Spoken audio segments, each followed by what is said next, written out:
நேயர்கள் அனைவருக்கும் உங்கள் நலம் விரும்பி ஆஸ்ட்ரோ ராஜகுமாரியின் இனிய வணக்கம். ஸ்ரீ காலபைரவரின் கருணையினாலும் அருளாலும் நோய் நொடி இல்லாமல் உங்கள் இல்லங்களில் எப்பொழுதும் இன்பம் பொங்கட்டும் என்று ஸ்ரீ காலபைரவரை வேண்டி வணங்கிக் கொள்கிறேன்.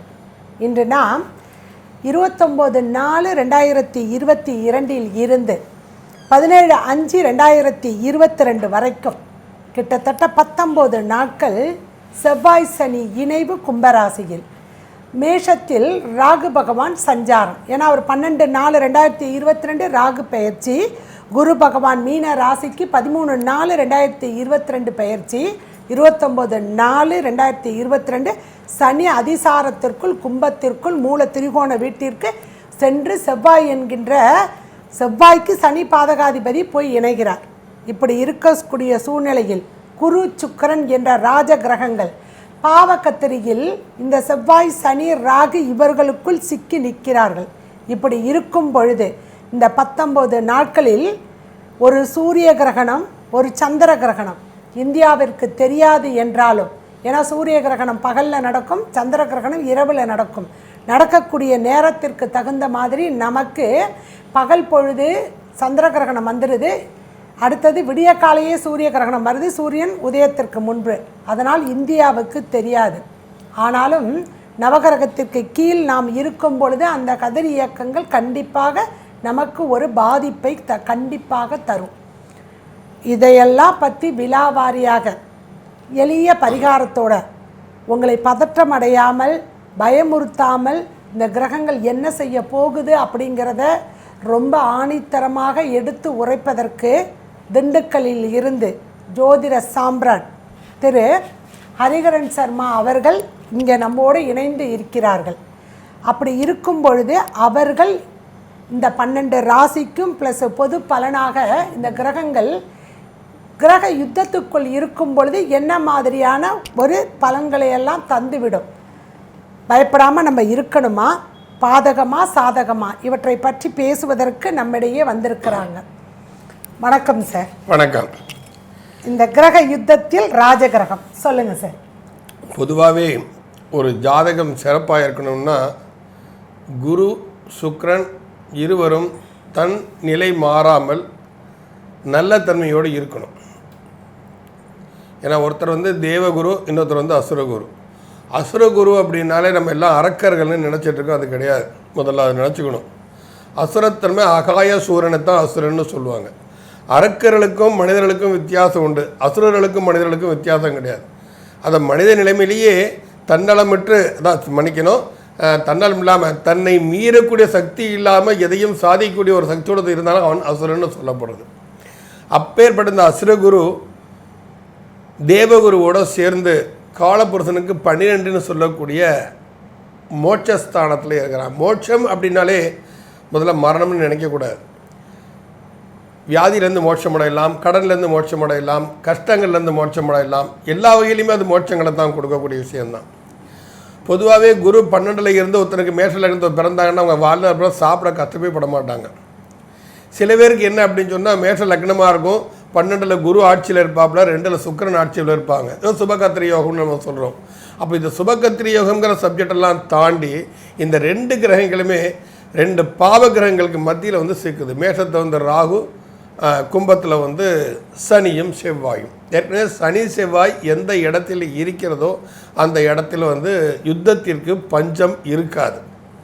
அப்பேற்பட்ட இந்த சூழ்நிலையில் இப்போ சுக்கிரன் திருமணத்திற்கு காரகன். திருமணத்திற்கு மட்டுமல்ல, ஒரு லக்ஸரி லைஃப், ஒரு ஆடம்பர வாழ்க்கை, ஒரு என்டர்டெயின்மெண்ட், கலை, திரைத்துறைகள், இது எல்லாத்துக்குமே சுக்கிரன் தான் காரகம் வகிக்கிறான்.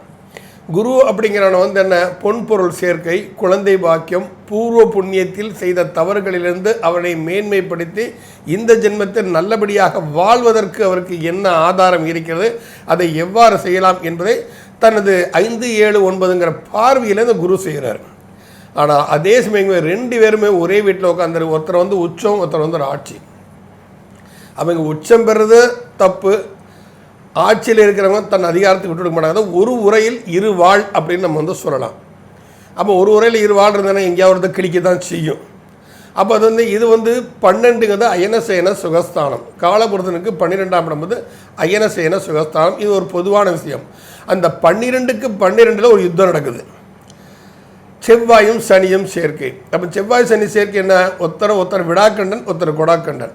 இந்த மாதிரி சப்ஜெக்டை தான் இவங்க 2 பேருமே இங்கே வந்து போயிட்டுருக்குறாங்க.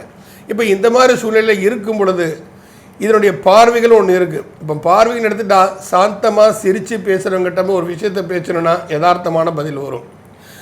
அதே சமயத்தில் கோபமாக கடுப்பில் இருக்கிறவங்க போய் பேசுனா வேலையை பாருப்பா, உனக்கு ஒரு வேலை இல்லையா, ஏன் நானே டென்ஷனில் இருக்கேன் அப்படிமா தெரிஞ்ச விஷயம் கூட சொல்ல மாட்டான். ஏன் தன்னோட ஆத்திரத்தை தீர்த்துக்கிறதுக்கு அவங்களுக்கு வழி தெரியாது.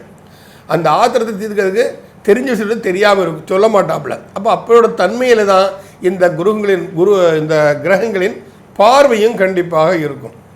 அப்போ சுக்கிரனுக்கு ஒரே பார்வை பிரச்சனை இல்லை. ஆனால் குருவுக்கு 3 பார்வை. 5ஆம் இடத்தை பார்க்கதும், தான் இருக்கும் இடத்திலிருந்து 7ஆம் இடத்தை பார்க்கும், தான் இருக்கும் இடத்தை 9ஆம் இடத்தை பார்க்கும். அதே மாதிரி செவ்வாய் 4ஆம் இடத்தை 7ஆம் இடத்தையும் 8ஆம் இடத்தையும் பார்க்கும். சனி 3, 7, 10 இந்த தன்மைகள் எல்லாம் பார்க்கும். இப்போ இது வந்து கிட்டத்தட்ட வந்து உங்களுக்கு 12 ராசிகளுக்குள்ளே அடங்கிடும். ஏன்னா ஒரு ராசிக்கு 2 கிரகன் இருக்கும். 2 ராசிக்கு ஒரு கிரகன் இருக்கும்போது ஒரு ராசியை பார்த்தா இன்னொரு அது அடுத்த ராசிக்கும் அதே கிரகத்தில் அதிபதி தானே வருவாப்புல. அப்படி இருக்கும்போது காலபுருஷ ரீதியாக நம்ம பார்க்கும்போது பொதுவான சப்ஜெக்ட்னு பார்க்கும்போது 2, 7 உடையவன் சுக்கிரன், அவன் 12ல் போய் உட்கார்ந்துருக்கிறாப்புல. அதே மாதிரி குருங்கிறது பாக்கியாதிபதி மட்டுமில்லை, விரையாதிபதியும். அப்போ இவன் என்னென்ன பாக்கியங்கள் எவ்வாறு விரயத்தை ஆகி இவன் இந்த ஜென்மத்தை பிறவி எடுத்திருக்கான். இவனுக்கு 2ஆம் இடம் 7ஆம் இடம் சொல்லக்கூடிய குடும்பமும் திருமண பந்தமும் அமையுமா அமையாதா, இது எல்லாமே நம்ம வந்து இங்கே வந்து நம்ம பார்க்கணும். இப்போ இப்படி மாதிரி தன்மையிலெல்லாம் இருக்கும் பொழுது செவ்வாய் வீட்டையும் பார்க்குறாப்புல, சனி பகவான் வந்து மேஷத்தையும் பார்ப்பாப்புல, விருச்சிகத்தையும் பார்க்குறாப்புல. அப்போ இது 2மே பாதிப்பு ஏற்படுத்தானே செய்யும். ஏன்னா அந்த கிரகத்தோட தான் யுத்தம் பண்ணிட்டு உட்காந்துருக்காங்க. செவ்வாய் சனி தான் வந்து சனி வந்து செவ்வாய். ஆமாம், அது ஒருத்தருக்கு பாதுகாப்பு தானே. செவ்வாய்க்கு சனி பாதுகாப்பு, சனிக்கு செவ்வாய் பாதுகாப்பு. இப்படி இவங்க பார்க்கும்போது அடுத்தவங்க வீட்டை கெடுக்கிற மாதிரி ஒரு செயல் வரும்போது இந்த ராசிக்காரர்கள் எவ்வாறு எச்சரிக்கையோடு நடந்து கொள்ள வேண்டும், அதிலிருந்து தன்னைத்தானே எவ்வாறு நாம் காப்பாற்றி கொள்ள வேண்டும் அப்படிங்கிறத பற்றி தான் இப்போ இங்கே விவாதிக்க வந்திருக்கிறோம். நம்ம உங்கள் நலம் விரும்பி ஆஸ்ட்ரோ திருமதி ராஜ்குமாரி சகோதரி சில அற்புதமான கேள்விகளை கேட்கக்கூடியவர். அவங்க கேட்க வச்சா நான் பதில் சொல்லிகிட்டு இருக்கிறேன். அதனால் எல்லாருமே முதல்ல வந்து ஜோதிடம்ங்கிறது ஒரு எச்சரிக்கை உணர்வு, அதை மாதிரி நினச்சிக்கணும். பயமுறுத்துறோன்னு நினைக்கவே கூடாது. முதல்ல இது வந்து இப்படி நடக்க சந்தர்ப்பங்கள் இருக்குன்னு, நல்லது நடக்கும்போது அது நடக்குமா நடக்கலையா கவலைப்பட வேண்டாம். ஆனால் கெட்டது நடக்குமோன்னு வரும்போது சற்று எச்சரிக்கை உணர்வோடு இருப்பது மிகவும் நல்லது. அதனால் பல்லருக்கு பார்த்துப்போ அப்படின்னு சொல்கிறோம். ஆமாம், அவ்வளோதான். இப்போ வந்து அதுக்கு என்ன குழந்தைக்கு தெரியாதுன்னு சொல்லிட்டு விட்டுருவோமா, தீயத்தோட போகும்போது அது உடனே ஓடி போய் பிடிக்கத்தானே செய்கிறோம் குழந்தைய வந்து. அதுக்கு என்ன தெரியணும்னா தீயால் சுடாம விட்டுருமா, சுடத்தான் செய்யும். அதே மாதிரி எச்சரிக்கை உணவோட செயல்பட்டு உங்களையும் உங்கள் குடும்பத்தாரையும் நிச்சயமாக உங்களால் தற்காத்து கொள்ள முடியுங்கிறது தான் இந்த நிகழ்ச்சி. சார், இப்போது இந்த சூரிய கிரகணம் இந்த காலகட்டத்தில் வருது. 15 நாளைக்குள்ளே 2 கிரகணம் வந்துடுது. ஸோ இங்கே ஏற்கனவே பாவக்கத்திரிக்குள்ளே ராஜகிரகம் போய் மாட்டிக்கிடுச்சு, அது ஒன்று. அந்த காலகட்டத்தில் சூரியன் ராகுவோடு நடக்கக்கூடிய சூரிய கிரகணம் நல்ல அமைப்பு கிடையாது. ஏன்னா ராகுவோடைய நட்சத்திரத்தில் தான் சூரியன் நீச்சம். ஸோ இதை மாதிரி இருக்கக்கூடிய சூழ்நிலையில் சந்திர கிரகணம் கேதுவோடு சேர்ந்து வரப்போகுது. 15 நாள் இடைவெளிக்குள்ளே இந்தியாவில் தெரியாதுன்னு நம்ம எடுத்துக்கிட்டாலும் கூட சூரியன் கிரகணம் நடக்கக்கூடியது பரணி நட்சத்திரத்தில், அடுத்தது இங்கே விசாக நட்சத்திரத்தில் சந்திர கிரகணம் நடக்க போகுது. எப்பயுமே நம்ம சொல்லும் பொழுது ஒன்று வந்து குரு என்ற ஆன்மீகம், இன்னொரு பக்கம் சுக்கிரன் உச்சநிலையில் நின்று திரைப்படத்துறையில். ஸோ இங்கே 2லேயும் ஏதாவது ஆபத்துக்கள் இருக்கா இந்த மனிதர்களுக்கு? பொது பலன் நம்ம சொல்லிட்டு இருக்கும் பொழுது பொதுவாகவே என்ன அப்படின்னா, சூரியனோட ராகு சேர்ந்தாலே பித்ருவர்க்கம்னு நம்ம சொல்கிறோம். இந்த பித்ருவர்க்கம்னா அப்பாவைத்தான் பித்ருவர்க்கம்னு நம்ம சொல்லக்கூடாது. உலகத்தில் பிறக்கிற ஒவ்வொரு உயிரினங்களுக்கும் சரி, அது ஆணாகட்டும் பெண்ணாகட்டும், முதல் குரு வந்து அப்பா தான். அப்போ வந்து தந்தை ஸ்தானத்தில் உள்ள குருமார்களுக்கும் பாதிப்புகள் ஏற்படக்கூடிய சந்தர்ப்பங்கள் கண்டிப்பாக உண்டு. இதில் அவங்கள பாதுகாக்க வேண்டிய கடமை நமக்கு இருக்கிறது. இதைத்தான் நாங்கள் வந்து நான் பல சந்தர்ப்பங்களை எல்லாத்தையும் இதில் பல விஷயங்களை சொல்லியிருக்கிறேன். பித்திரு கர்மாவை என்றைக்கும் விட்டு வைக்காதீங்க, அதில் பத்திரம் பாக்கியே வைக்காதீங்க. ஏன்னா கிரகணத்தப்ப செய்யும் பொழுது, அமாவாசை வரும்பொழுது பித்தர் வழிபாடுங்கிறது பல மடங்கு நல்ல ஒரு பலனை கொடுக்கும். சூரிய கிரகணம் மட்டுமல்ல, சந்திர கிரகணத்தையும் தர்ப்பணம் பண்ணணும், முன்னோர்காரம் பண்ணணும். ஒன்று தாய்ங்கிறோம், ஒன்று தந்தைங்கிறோம். நமக்கு அப்பா கடிப்பட்டானா அம்மா கடிப்பட்டானா, 2 பேரும் நம்ம பெற்றவங்க தானே, அவங்க 2 பேரும் சேர்ந்து தானே நம்ம வந்திருக்கிறோம். அப்போ 2 பேரையும் பாதுகாக்க வேண்டிய கடமை ஒவ்வொரு மனிதனுக்கும் கட்டாயம் உண்டு. அதனால சூரிய கிரகணம் நிகழ்க்குது அப்படின்னால் நிச்சயம் பெற்றோர்கள் மட்டுமல்ல, உங்களுடைய கீர்த்தி, புகழ், அந்தஸ்து, பதவி இவை அனைத்துமே அதில் பாதிப்பிற்குண்டான சாத்தியக்கூறுகள். அரசியல்வாதிகள் சொல்லலாம்.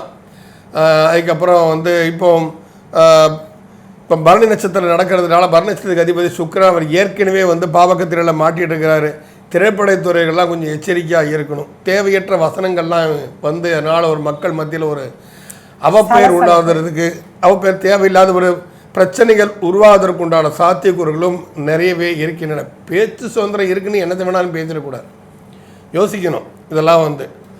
அதே மாதிரி குருவோட நட்சத்திரத்தில் தான் சந்திர கிரகணம் நடக்குது. அப்போ குருங்கிறது யாரு? குருன்னு நம்ம நினைச்சிட்டு இருக்கோம், ஒன்று புத்திரக்காரகன், பூர்வ புண்ணியக்காரகன். ஆன்மீகவாதிகள் இந்த போலீஸ் சாமியாரை நம்பி ஏமாற விஷயம் நம்ம நாட்டில் அளவுக்கு மீறி நடந்துக்கிட்டே இருக்குது. பகட்டு சாமியார். ஆமாம், இந்த ஒரு படத்தை இப்போ இன்றைக்கி தான் பார்த்த ஒரு மேட்டுக்குடின்னு ஒரு படத்தை ஒரு விஷயம் சொல்லுவான். எந்தவித உழைப்பும் இல்லாமல் சொகுசாக உட்காந்து சம்பாதிக்கிற ஒரே தொழில் இந்த சாமியார் வேஷம் தான்ப்பா அப்படிம்பா. இப்போ அது புரியல எனக்கு. மக்கள் எதுக்கு இவங்க பின்னால் போய் விழுறாங்கன்னு தான் தெரியல.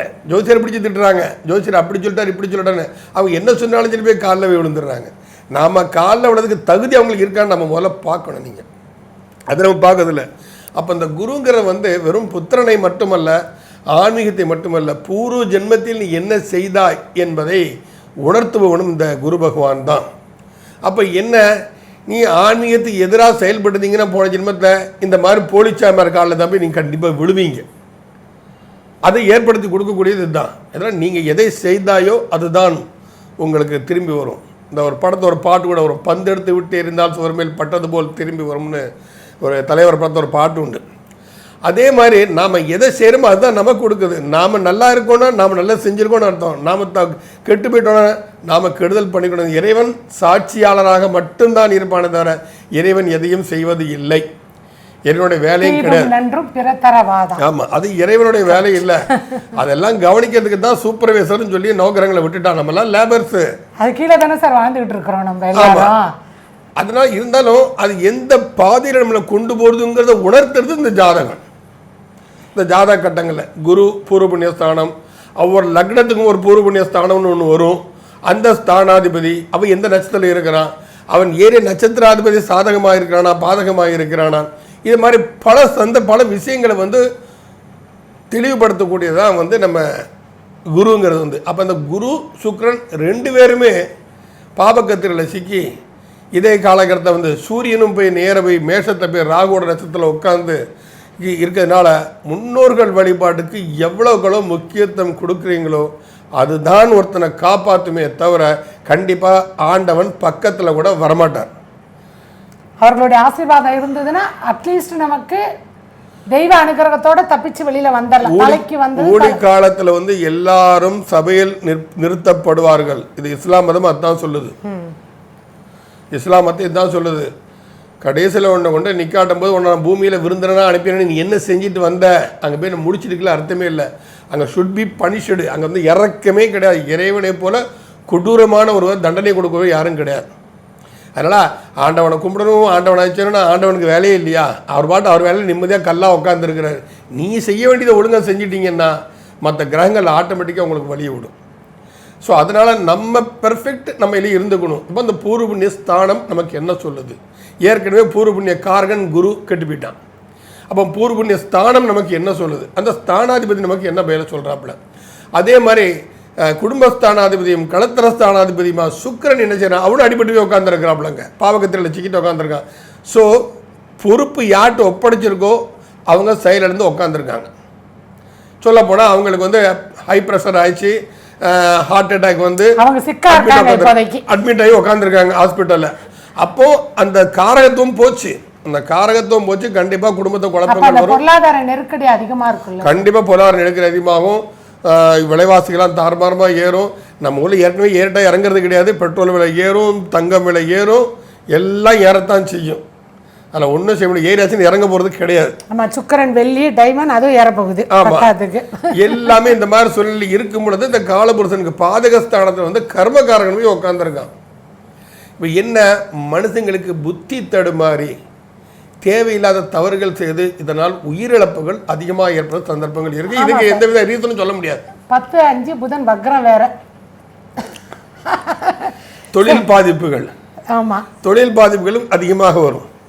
ஒரே தொழில் தான் பார்க்குறவங்க எல்லாம் பயப்பட போறாங்க. என்ன இவங்களுக்கு வேற வேலையை 4ஆம் பார்வையா புதனை பார்க்குறப்ப புதன் வக்ரம் ஆயிருக்காரு சார். உழைப்புக்கு இல்லாத தொழிற்சாலைகள் மூடப்படக்கூடிய இருந்தாலும் உங்க செவ்வாய் வந்து பாதகஸ்தானத்துல உட்கார்ந்துருக்கிறாரு.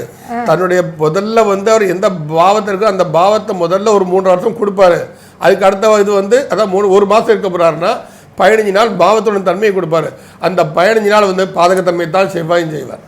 சார், இப்போ செவ்வாய்ங்கிறது நம்ம எப்பயுமே மிலிட்ரி, போலீஸ், ஆர்மி இதெல்லாம் சொல்லிட்டு இருக்கிறோம் இல்லையா? சீருடை அணிந்தவர்கள் எல்லோரும் செவ்வாய். இந்த சனிங்கிறது பொதுமக்கள். இப்ப இந்த செவ்வாய் சனி ஒருத்தனுக்கு ஒருத்தர் பாதகாதிபதியாக லாபஸ்தானத்துல போய் உட்காந்துருக்காங்க காலபுருஷனுக்கு. அப்படி இருக்கும் பொழுது மக்களால் காவல்துறைக்கு பிரச்சனையா இல்லை காவல்துறையால் மக்களுக்கு பிரச்சனையா? உட்காந்துருக்கிறது காற்று ராசியில, ராகு அங்கே நெருப்பு ராசியில் உட்காந்துக்கிட்டு திரிகோண 3ஆம் பார்வையில் பார்த்துக்கிட்டு இருக்காங்க. ராகு 3ஆம் பார்வை, சனி 3ஆம் பார்வை. இந்த நிலையில் என்ன மாதிரியான பலன்கள், பொது பலன்கள் இருக்கும்? ராகு வந்து சனி மன்னிக்கணும், சனி வந்து ராகுவை பார்க்கும்போது ராகுவோட வீரியம் அதிகமாகும். ஆமாம், ராகுவோட வீரியம் ரொம்ப கொடூரமாக இருக்கும் அந்த நேரத்தில் வந்து. ஏன்னா கர்மவினையின் தாக்கத்தை இந்த சனி வந்து ஆயுள் காரகன்னு சொல்கிறோம். ஒரு விஷயத்தை எல்லாரும் நினச்சிக்கணும், ஆயுளை நிர்ணயிப்பவன் தான் சனியை தவிர ஆயுளை முடிப்பவன் சனி அல்ல. சனிக்கு அதுக்கு சம்பந்தம் கிடையாது. ஆயுள் காரகன் சொல்கிறோம். ஆயுளை நிர்ணயிக்கிறான். இந்த பூமியில் இவன் பிறந்துட்டான், இவன் போன பூர்வ புண்ணிய கர்மாவை குரு என்கிட்ட ஒப்படைச்சிருக்கான், இந்த புண்ணியத்தை இவன் எந்த கர்மா செய்ய போகிறான், அதனால இவன் எத்தனை வயசு வரைக்கும் இவன் சுவாசம் வாசிக்கும், உனக்கு அவனோட சுவாசம் முடியக்கூடிய காலகட்டம் இது. அதை வந்து அது ஏற்கனவே ஆல்ரெடி எழுதி வச்சுருவாங்க. அந்த விஷயத்தை அந்த கிரகங்கள் எழுதி வச்சிரும். அதை முடிக்கிறது வந்து அந்த சனியோட வேலையே கிடையாது. அப்போது சனி வந்து ராகுவை பார்க்குறான். ராகு வந்து ரிலேஷன்ஷிப்பில் வந்து அவன் பாட்டன்காரங்க. இதனால தான் சொல்கிறேன், முன்னோர்கள் வழிபாடு அது வந்து ரொம்ப முக்கியமான விஷயம். அப்போ காற்று ராசியில் இருக்கக்கூடியவங்க, கும்பத்தில் பிறந்தவங்க, கும்பராசியில் பிறந்தவங்க, அவிட்டம் 3-4 பாதம், சதயம் 4 பாதங்கள், பூரட்டாதி 1-2-3 இந்த பாதத்தில் பிறந்தவங்கெல்லாம் வந்து எடுத்துக்கணுமா, நீர்நிலைகளில் சென்று முன்னோர்களுக்கு தர்ப்பணங்கள் செய்வது, அது போன்ற காரியங்களை செய்வதற்கு முடியாமல் செய்ய வேண்டும் தவிச்சிருக்கிறவங்களுக்கு உதவுறது, இதெல்லாமே வந்து கண்டிப்பாக செய்யணும். அதே சமயம் இந்த ராசியில் பிறந்தவங்க நிச்சயமாக என்வி சாப்பிட்றவங்க இருந்தாலும் ஆடு கண்டிப்பாக சாப்பிடக்கூடாது. ஆடை சாப்பிட்டாலும் பிரச்சனைகள் வரும். இந்த போலீஸ் மக்கள் எங்கே பிரச்சனை, ஏற்கனவே ஒரு பதட்டமான ஒரு சூழ்நிலையில் தான் நம்ம இருக்கோம். ஏன்னா சனி பொதுமக்கள், சூரியன் என்கின்ற அரச கிரக ராகு கிட்ட போய் சிக்கிக்கிடுச்சு. இப்போ பொதுமக்களுக்கிட்ட காவல்துறை எப்படி நடவடிக்கை எடுக்கும்? மக்களை பொறுத்தவரைக்கும் என்னன்னா, நாம செய்யறது தப்புங்கிற எண்ணமே அவங்களுக்கு இருக்காது. யாருக்கு? மக்களுக்கு. அப்போ அதிகாரத்தை கையில் வச்சிருக்கிற காவல் அப்படின்னு காவல் இடத்துல வெறும் போலீஸ்காரன் மொத்தம் சொல்லுங்களா, கலெக்டரும் காவல் தான், தாசில்தாரும் காவல் தான், ஏன் மினிஸ்டரும் காவல் தான். அப்போது இவங்க அதிகார துஷ்பிரயோகங்கள் நடப்பதற்கு உண்டான சாத்தியக்கூறுகள் நிறைய இருக்கின்றன. தேவையற்ற துப்பாக்கி சூடு, லத்தி சார்ஜ் பண்ணுறது, கண்ணீர் புகை வீசுவது, இதனால் ஒரு அவப்பெயர் ஏற்படுறதுக்கும் பொறுமை இழந்துருவாங்க. ஒரு லிமிட்க்கு மேலே பேசினா பொறுமை இழந்துறாங்க. ஒரு பொதுமக்கள் செய்யக்கூடிய அபாயம் மற்ற எல்லாரையும் சேர்த்து பாதிக்கும், நல்லவங்களையும் சேர்த்து பாதிக்கும். அதனால ஒரு காழ்ப்புணர்ச்சி வரப்போகுது போலீஸ் மேலே. தப்பு பண்றவங்க பிளான் பண்ணி பண்றான், ஆனா தப்பே பண்ணாதவங்க என்ன சிக்கிட்டு தவிப்பாங்க. ராணுவம் மாட்டியிருக்கேன் சார் இப்போ இந்த காலகட்டம். ஏன்னா அதுக்குள்ள வராது. ஏன்னா இந்த யுத்த பதட்டம் இதெல்லாம் பாரதத்தை பொறுத்த வரைக்கும் ராணுவம் வந்து சேஃப் ஆயிரும். ஏன்னா அதை வந்து நம்ம இந்த அரசாங்க ரீதியாக பார்த்தோம் அப்படின்னு சொன்னால் ரஷ்யாவோட நெருங்கிய நண்பர் இது நம்ம இந்திய பாரதம். இது வந்து பல விஷயங்கள் அது உண்மைன்னு நிரூபிக்கப்பட்டிருக்கு. ஸோ அதெல்லாம் இப்போ விழாவரையும் நம்ம பேச வேண்டிய அவசியம் கிடையாது. அது நிறைய விஷயத்தில் ரஷ்யாவோட பாதுகாப்பு இல்லைனா 1962 இந்தியாவோட கதி அதோ கதி தான். மகர ராசி இந்தியா, அதுக்கு சுதந்திரம் அடைஞ்சு 15 வருஷத்துக்கு திரும்ப அடிமையாக வேண்டிய நாடு தான் இந்தியா. அதுக்கு ஃபுல்லாக நீ காப்பாற்றி சேவ் பண்ணது ரஷ்யா தான். ஆனால் ரஷ்யாவுக்கு எதிராக என்றைக்குமே பாரதம் போகாது. பாரத பொறுத்த வரைக்கும் சேஃப். என்ன சப்போர்ட் பண்ணவா வேண்டாமா ஒரு தடுமாற்றம்ங்கிறது கண்டிப்பாக வந்துடும். அரசியல் தலைமைக்கு ஏற்படும், கண்டிப்பாக வரும். அந்த ப்ரெஷர் இருந்துகிட்டே இருக்கும். நமக்கு ஒரு பயம் இருந்துகிட்டே இருக்கும். செய்யலைன்னா செய்யலேம்பாங்க, செஞ்சா நம்பிக்கை துரோகம் பண்றாங்க. நண்பர்களுக்கு ஒரு அமைதி நாடுன்னு வேற பேர் வாங்கி வச்சிருக்கோம். ஆமா, நண்பர்களுக்கு வந்து விசுவாசமா நடந்துக்கலைன்னு ஒரு தன்மை வரும். உதவி செய்யலை, உதவிக்கர நீட்டலை அப்படின்னு. ஓகே சார், பொது பலன்களை பார்த்துக்கிட்டு இப்போ நம்ம இருக்கிறோம். அடுத்தது இந்த கிரக யுத்தத்தில் 12 ராசிகளுக்கு என்ன மாதிரியான பலன்களை எல்லாம் தரப்போகின்றன கிரகங்கள் அப்படின்னு விலாவாரியாக ஒவ்வொரு ராசிக்கும் சார் சொல்ல போகிறாங்க. வாங்க ராசிக்குள்ளே போகலாம். முதல்ல மேஷராசி. ரிஷபராசி நேயர்களே, உங்கள் ராசியில் கிருத்திகை, ரோகிணி, மிருகசி, ரிஷபம் இந்த நட்சத்திரங்கள் எல்லாம் இருக்கின்றன. இவ்வளோ நாள் ராகு பகவான் இருந்து பல அல்லல்களை உங்களுக்கு கொடுத்துக்கிட்டே இருந்தார். இப்போது ராகு பகவான் உங்கள் ராசிக்கு 12க்கு போயிட்டார். அதே சமயத்தில் 8, 11 அதிபதியான குரு பகவானும் உங்கள் ராசி அதிபதியும் அவரே 6ஆம் அதிபதியான சுக்கிரன் பாவகத்திரியில் போய் மாற்றாரு. இதில் உங்கள் ராசி அதிபதி உச்சம்னு சந்தோஷப்படுறதா, இல்லை அஷ்டமாதிபதியாக இருக்கக்கூடியவன் லாபாதிபதியோடு இணைஞ்சு உங்கள் ராசி அதிபதி நிற்கிறாருன்னு சந்தோஷப்படுறதா? அதே சமயத்தில் 6ஆம் இடத்துல கேது நின்னா நல்ல பலம். ஏன்னா 3, 6, 11 ராகு கேதுகள் இருக்கும் பொழுது அதிக பலத்தை கொடுத்துடும். அப்போது கேது பகவான் 6ல் நிற்கிறதுனால பலமாக, மகா யோகாதிபதி என்று சொல்லக்கூடிய சனி பகவான், தர்ம கர்மாதிபதி என்று சொல்லக்கூடிய சனி பகவான் 10ஆம் இடத்தில் கர்மஸ்தானத்தில் 7, 12 கலத்தரம், உற்றார், உறவினர்கள், உங்களுடைய அயனசயன சுகத்தை சொல்லக்கூடிய செவ்வாய் அவரோட போய் அங்கே நிற்கிறார் 10ஆம் இடத்துல ஜீவனஸ்தானத்தில் நிற்பதனால் அது பலமாக. பற்றாத குறைக்கு சுகஸ்தான அதிபதி சூரியன் உங்கள் ராசிக்கு பகை கிரகம். அப்படி இருக்கக்கூடிய சூரியன் அவர் போய் ராகுவுடன் இணைஞ்சி 12ஆம் இடம் அயனசயன சுகத்தில் நின்றுட்டார். அஷ்டமாதிபதி லாபத்தில் வந்து நிற்கிறது லாபத்தை தருமா, இல்லை அவர் பாவக்கத்திரியில் மாட்டிக்கிட்டார்னு சந்தோஷப்படுறதா, இல்லை என்னுடைய பகை கிரகம் என்று சொல்லக்கூடிய சூரிய பகவான் போய் ராகு கிட்ட சிக்கிக்கிட்டாரு அப்படின்னு சந்தோஷப்படுறதா? இவற்றுக்கெல்லாம் சார் தான் முடிவு சொல்லணும். சொல்லுங்கள் சார். பொதுவாகவே ரிஷபராசின்னு எடுத்துக்கிட்டிங்கன்னா அது பொதுவான சப்ஜெக்ட் பார்க்கும்போது அது குடும்பஸ்தானம்னு வருது. இப்போ வந்து அந்த குடும்பஸ்தானத்திற்கு சுகஸ்தானாதிபதி விரயஸ்தானத்தில் ராகுவோடு சேர்ந்து அமர்ந்திருப்பது அரசியல்வாதிகளுக்கு இந்த சித்திரை மாதம் கொஞ்சம் எச்சரிக்கையாக இருக்கணும். தேவையற்ற வார்த்தைகளை விட்டு பதவிகளை இழப்பதற்கோ இல்லை மக்கள் மத்தியில் தங்களுடைய பெயருக்கு களங்கம் ஏற்பட்டு அதனால் தலைமையில் இருந்து தேவையற்ற ஒரு கோபத்திற்கு ஆளாவதையோ தவிர்ப்பதற்கு இது நிச்சயமாக துணை பெறும். ஏன்னா சூரிய கிரகணம் வேறு வருது. சூரியனாலே தலைமை பண்பு, கீர்த்தி, புகழ் நம்ம எல்லாம் சொல்லிட்டு இருக்கோம். இப்போது அந்த ராசியாதிபதி வேறு உங்களுக்கு வந்து ராசிக்கு 10ஆம் இடத்தை பொதுவாகவே 10ல் ஒரு பாவியாவது இல்லை 10ல் ஒரு பாம்பாவது இருக்கணும்னு சொல்லுங்க. 2 பாவி உட்காந்துருக்கான். அந்த 2 பாவி உட்காந்துருக்க நல்லதுன்னு எடுத்துகிட்டு போகிறதா, இல்லை அவங்க 2 பேரும் யுத்தம் செஞ்சுட்டு இருக்காங்க, நம்ம பொழப்பு எல்லாம் பெரிய பிரச்சனைகள் வரும்போது நம்ம கவலைப்படுறதா கொஞ்சம் சற்று கொஞ்சம் கடினமான ஒரு சூழ்நிலைன்னு தான் சொல்லணும். ஏன்னா உங்கள் ராசியாதிபதி உச்சத்தில் இருக்கான். ஆயுள் பலம் நல்லா இருக்கியா? ஆயுள் இருந்தால் போருமா? கோமால கிடந்தா என்ன பிரயோஜனம்? உசுறு இருக்கியா, ஆனால் செயலற்று கிடக்கிறான்.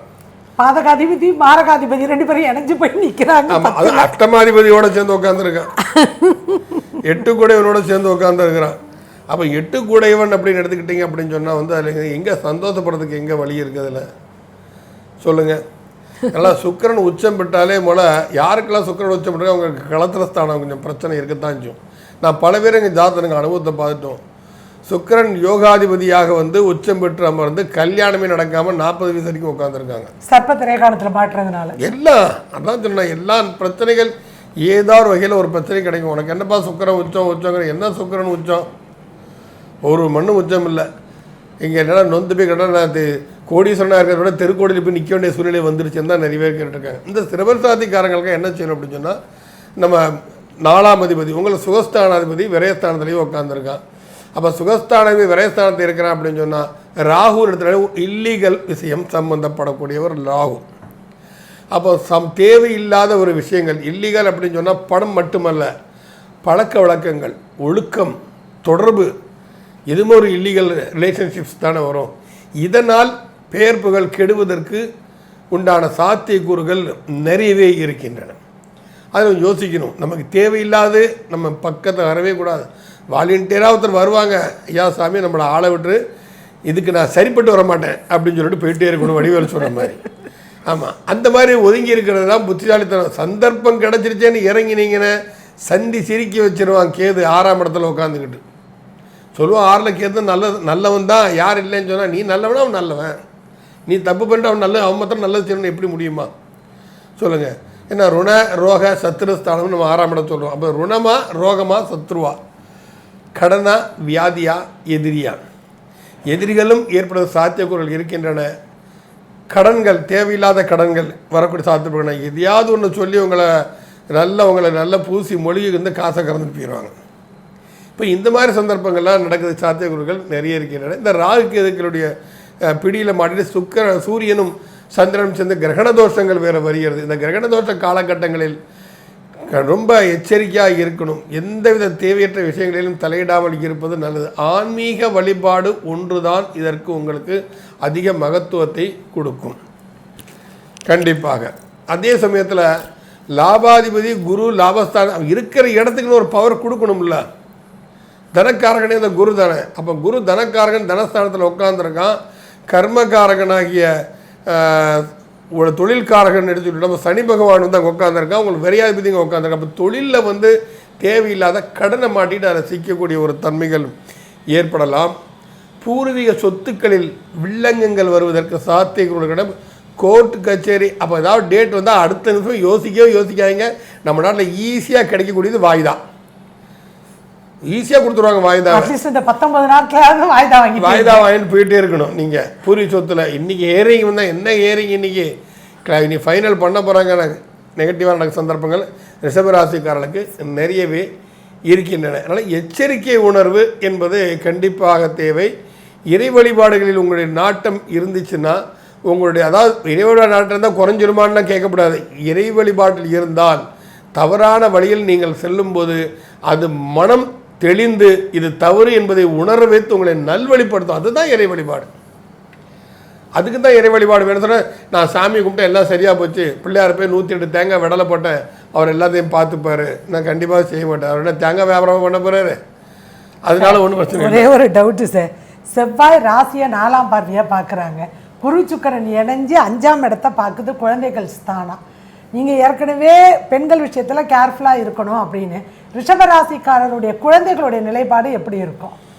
அதாவது அந்த ஸ்தானம்னு எடுத்துக்கிட்டிங்கன்னா புத்திரக்காரகன் புத்திரஸ்தானத்தை பார்க்குறான். அது ஒரு பாசிட்டிவ் தான், அது இல்லாமல் இல்லை. அதே சமயத்தில் உங்கள் ராசியாதிபதி சுக்கிரன் உச்சம் பெற்று பார்க்கும்போது ஒரு ஹை பவர், அதாவது வெளிச்சம் தேவை. அதே வெளிச்சம் கண்ணை கூசும் அளவு இருந்துச்சுன்னா நமக்கு எதுவுமே தெரியாது. கண்டிப்பாக நம்ம வந்து திணறணும், எந்த வழினே ஒன்றும் தெரியாது, எங்கே பிரைட்னஸாக இருட்டாக ரெண்டும் ஒன்றே மாதிரி தான் இருக்கும் அந்த நேரத்தில் வந்து. அப்போ இந்த 2 ராஜகிரகங்களும் புத்திரஸ்தானத்தை பார்க்கிறது என்பது ஒரு வகையில் சாதகமாக இருந்தாலும் குழந்தைகள் விஷயத்தில் எச்சரிக்கையோடு இருப்பது தான் சால சிறந்தது. ஏன்னு கேட்டால் செவ்வாயோட பார்வை இருக்குது. விரையாதிபதி மாரகாதிபதி 2க்கும் அதிபதியான செவ்வாயோட பார்வை வேறு அந்த இடத்துக்கு இருக்குது, ராசிக்கு இருக்குது. ஆமாம், செவ்வாயோட பார்வை ராசிக்கு இருக்கிறது. ஆமாம், அதை நீங்கள் வந்து கொஞ்சம் யோசிச்சு தான் குழந்தைகள் விஷயத்தில் முடிவுகள் எடுக்கணும். 5ஆம் இடத்துக்கு இருக்கு, 8ஆம் பார்வையா வேற பார்க்குறாரு செவ்வாய் பகவான். அதுவே ஆமாம், செவ்வாய் 8ஆம் பார்வையாக பார்க்குறாரு 5ஆம் இடத்தை. அதுதான் சொல்லிட்டு இருக்க வந்து என்ன, விளையாட்டுத் துறைகளில் குழந்தைகள் ஜொலிப்பதற்குண்டான சாத்தியக்கூறுகள் நிறையவே இருக்குது. அதை நம்ம வந்து சொல்லணும். என்ன எல்லாமே நெகட்டிவ் போயிடக்கூடாது இல்லையா. விளையாட்டுத் துறைகள் இருக்கிறாங்க அப்படின்னா அந்த காலகட்டங்களில், இப்போ இந்த காலகட்டத்தை வந்து நான் வந்து ஒரு கிரிக்கெட் டீமில் ஜாயின்ட் ஆகணும், நேஷ்னல் ஹாக்கி டீமில் நான் ஜாயின்ட் ஆகணும், இன்டர்நேஷ்னல் லெவலில் நான் பிளேயராக வரணும் அப்படிங்கிறவங்கெல்லாம் வந்து கொஞ்சம் முனைப்போடு செயல்பட்டாங்கன்னா அது கொஞ்சம் சாத்தியக்கூறல் இருக்குன்னா. ராஜகிரகங்கள் பார்வைக்குன்னு ஒரு வேல்யூ உண்டு, இருக்கானு எப்படி இருந்தால் என்னோடய பார்வைக்குன்னு ஒரு வேல்யூ உண்டு என்பது. அப்போ வந்து இந்த விளையாட்டுத்துறையில் இருப்பவர்கள் கண்டிப்பாக சற்று முயற்சி பண்ணலாம். விளையாட்டுத்துறை மட்டுமல்ல, கெமிக்கல் சம்மந்தப்பட்ட விஷயங்கள். ஏன்னா செவ்வாய்ங்கனால கெமிக்கல், மெடிக்கல், இதில் இப்போ என்ன அப்படின்னா இந்த சூரிய கிரகணத்துக்கு அப்புறம் இன்னும் புதுவிதமான மருந்துகள் கண்டுபிடிக்கப்படுவதற்கான சாத்தியக்கூறுகள் நிறையவே இருக்கின்றன. ராகு அஸ்வினிக்கு போயிட்டாலே நம்ம நாட்டில் வந்து உலகத்தில் உலக லெவலில் சொல்லலாம். இதனால் நாடு வந்து நம்ம நாட்டில் வந்து மருத்துவத்துறையில் ஒரு அதீதமான ஒரு முன்னேற்றத்தை கண்டிப்பாக கொடுக்கும். மருத்துவர்களுக்கு அது ஒரு பொற்கால காலம் என்று கூட பொற்காலம் என்று கூட நாம் வந்து சொல்லலாம். குழந்தைகள் விஷயத்தில் சற்று எச்சரிக்கை தேவை. அதே சமயத்தில் அவங்க வீம்பு பிடிவாதம் பிடிக்கும்போது ஓவர் கான்ஃபிடன்ஸ் வந்துடக்கூடாது. வீரம் தேவைதான். விவேகமற்ற வீரத்தினால் திரும்ப திரும்ப போய் செவத்தில் போய் முட்டிக்கிற மாதிரி ஆயிடக்கூடாது. உபஜயஸ்தானம் ரொம்ப ஸ்ட்ராங்காக இருக்குது சார் ரிஷபத்துக்கு.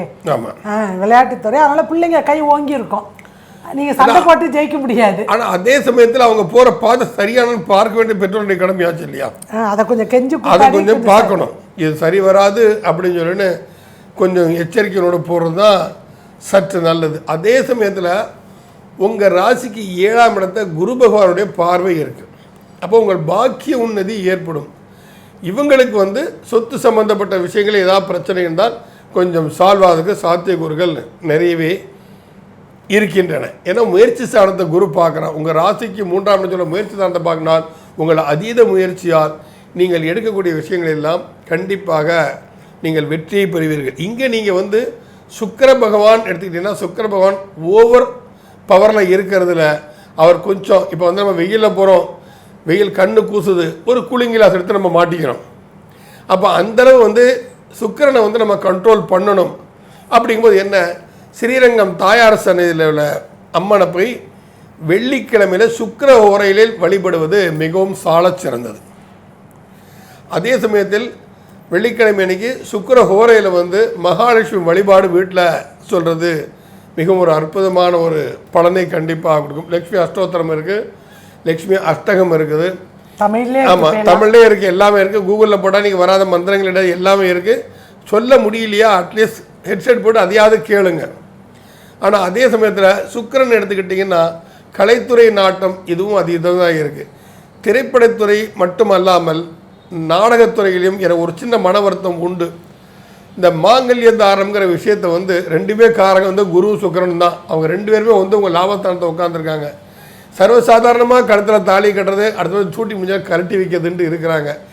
இதே வந்து ஒரு சாபத்தை தான் இந்த சீரியலுக்கும் சரி திரைப்படத்திற்கும் ஒரு சாபமாகத்தான் இருக்கிறது. இதற்கு மாற்று ஏற்பாடு என்னங்கிறது தான் அவங்க யோசிக்கணும். கொஞ்சம் அது என்ன ஆல்டர்னேட் பண்ணலாம் அப்படிங்கிறது வந்து இந்த மாதிரி ஒரு தன்மைகள்லாம் இருக்குது. ஏன்னா நம்ம வந்து இது ஒரு நாடகம் தான் நினைக்கிறேன். நீ பார்க்கக்கூடிய ஒத்திகை தான் அவன் கண்களுக்கு நிஜமாக போய்விடும். நம்ம ஒத்திகை பார்த்தோம் சொல்ல நம்ம தப்பிக்க முடியாது. ஸோ சில விஷயங்களை கொஞ்சம் நம்பணும். நம்பலைங்க நம்ம ஒன்றும் பேச முடியாது, பார்க்கணும். இதெல்லாம் நம்ம பார்த்துட்டு செஞ்சோம் அப்படின்னு சொன்னால் அப்போது அவங்களுக்கும் திரைத்துறைக்கும் கொஞ்சம் ஒரு சாதகமான நாள் தான் நம்ம சொல்லணும். இந்த ரிஷபராசிக்காரங்களுக்கு திரைப்படத்துறைக்காரர்களுக்கும் சற்று சாதகமான நாள் தான் சொல்லணும். ஆக இறை வழிபாடில் இருங்கள், மகாலட்சுமி வழிபாடு பண்ணுங்கள். பொண்ணுக்கும் பொருளுக்கும் அதிபதி மகாலட்சுமி தான், அதில் மாற்று கருத்து இல்லை. சுக்கிரன் என்பவர் ஒரு லக்ஸரி லைஃப் உங்களுக்கு கொடுக்கக்கூடியவர். ஒரு AC room, AC car, AC வீடு, இது எல்லாமே கொடுக்கக்கூடியவரும் சுக்கிரன் தான். அளவோடு பெற்று வளமோடு வாழ மகாலட்சுமி வழிபாடு உங்களுக்கு மிகுந்த நற்பலன்களை கொடுக்கும். ரிஷபராசி நேயர்களே, உங்கள் ராசி அதிபதியும் காலபுருஷனுக்கு 2ஆம் இடத்திற்கு எப்பயுமே ஒரு பாவத்திற்கு அதிகாரமுள்ள குரு பகவான், அவர் அந்த 2ஆம் பாவத்திற்கு அதிபதியான குரு பகவானோட உங்கள் ராசி அதிபதி இணைந்து இருக்கக்கூடிய இந்த வேளையில் சார் சொன்ன மாதிரி மகாலட்சுமி வழிபாட்டை மேற்கொண்டீர்கள் என்றால் அள்ளி கொடுக்க மாட்டார், அப்படியே கொட்டி குவியும். கூரையை பொத்துக்கிட்டுமாங்க இல்லையா, அது மாதிரி வருவதற்கான வாய்ப்புகள் இருக்குது. இறை வழிபாட்டில் நீங்கள் சரணாகதி அடைந்து இருக்கும் பொழுது நல்ல ஒரு பலனை இந்த காலகட்டத்தில் அடையலாம் என்பது திண்ணம். அடுத்தது மிதுன ராசியில் வந்து சந்திக்கிறோம். ஸ்ரீ குபேரன் டிவியை பார்த்தமைக்கு நன்றிகள். மேலும் இது போன்ற தகவல்களை தெரிந்து கொள்ள ஸ்ரீ குபேரன் டிவியை சப்ஸ்கிரைப் செய்யுங்கள். மறக்காமல் பெல் ஐக்கானை கிளிக் செய்யுங்கள்.